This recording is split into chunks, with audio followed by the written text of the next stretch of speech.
এই ছেলেটার দিকে একটু লক্ষ্য করেন। এবার এই ছেলেটার দিকে একটু লক্ষ্য করেন। সুন্দর না? এটা হচ্ছে বাংলা নাটক। চাইলে আপনিও অভিনয় করতে পারবেন এই দেশে বস্তা পচা কিছু নাটকে। এর জন্য আপনার শুধু দরকার ভাইরাল হওয়া। আপনি এখন লুঙ্গি আকাশে উড়িয়ে ভাইরাল হন কিংবা মানুষকে গালাগালি করে ভাইরাল হন, সেটা দেখার বিষয় না। মোট কথা, ভাইরাল হতে পারলেই মূলত আপনার লাইফ সেট। আপনারা তো এই ছেলেকে চিনতে পারছেন, তাই না? যদি না চিনে থাকেন তাহলে একটু মনে করিয়ে দেই। বেশ কিছুদিন আগে গরিবের রাজকুমার প্রিন্স মামুন তার এক পাতাখোর ভক্তকে চর মারছিল। তারপর সেই ভক্ত বিভিন্ন চ্যানেলে গিয়ে গরিবের রাজকুমারকে নিয়ে উল্টাপাল্টা কথা বলছিল।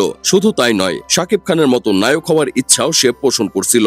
এই হলো সেই ছেলে। আর এখন মামুনের চর খেয়ে ভাইরাল হওয়া ছেলেটাই এখন জাহের আলভির সাথে নাটকে অভিনয় করছে।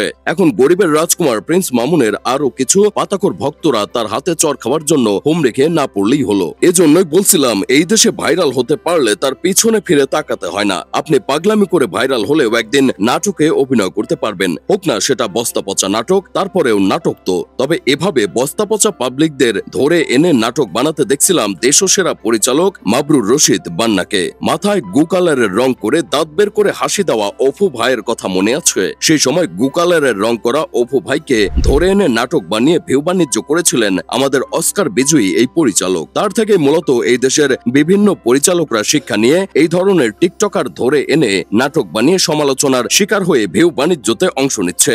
এই তো এই যাত্রায় আবার এই প্রতিযোগিতায় অংশ নিলেন বাংলাদেশের আরেক সেরা পরিচালক আদিফ হাসান। তিনি এই প্রিন্স মামুনের হাতে চর খাওয়া ভাইরাল ছেলেটাকে ধরে এনে নাটক বানিয়ে ফেললেন। মনে আছে কি আর্মির সাথে তর্ক করে ভাইরাল হওয়া সুঘ্রাণ যুক্ত মেয়েটার কথা?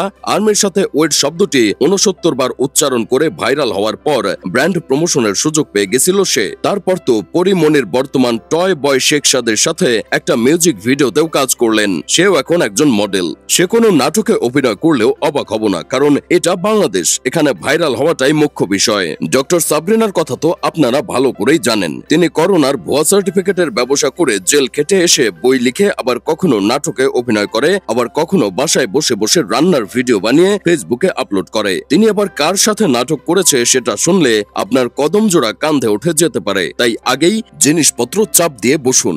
নামটা বলছি, ফজলুর রহমান বাবুর মতো অভিনেতার সাথে তিনি নাটকে জুটি বেঁধেছেন। শুধু আমাদের দেশেই এমন হয় না, এই প্রতিযোগিতায় আমাদের পাশের দেশের দাদারাও পিছিয়ে নেই। রাস্তার পকেট পরোটা বিক্রি করে ভাইরাল হওয়া রাজুদাকে তারা সিরিজে ঢুকিয়ে দিছে। তার সাথে আবার অভিনয় করছে একেন বাবু। ভাবা যায়, বইমেলায় ইন্টারভিউ দিয়ে একটা মেয়ে ভাইরাল হয়েছিল, মনে আছে? তিনিও তো পেজ টেজ খুলে কয়েকদিন ফেসবুক টিকটক কাঁপিয়ে বেড়ালো। এসব দেখে তো আমার বন্ধু কেরামত কয়েকদিন বইমেলায় ঘুরে বেড়ালো একটা ইন্টারভিউ দেওয়ার জন্য, কিন্তু তার ইন্টারভিউটা কেউ নিল না। কেরামত মেয়ে না বলেই কি এমন বৈষম্যের শিকার হলো? যাই হোক, শেষমেশ আমি গোলাম হোসেন একটা কাজের কথা কই। বর্তমানে শাকিব খানের কিছু লাল চুল ওয়ালা পাগলা ভক্তদের ফেসবুক গরম করতে দেখা যাচ্ছে। তাদেরকেও বাংলা নাটকে দেখতে চাই। সস্তা পরিচালকদের দৃষ্টি আকর্ষণ করছি।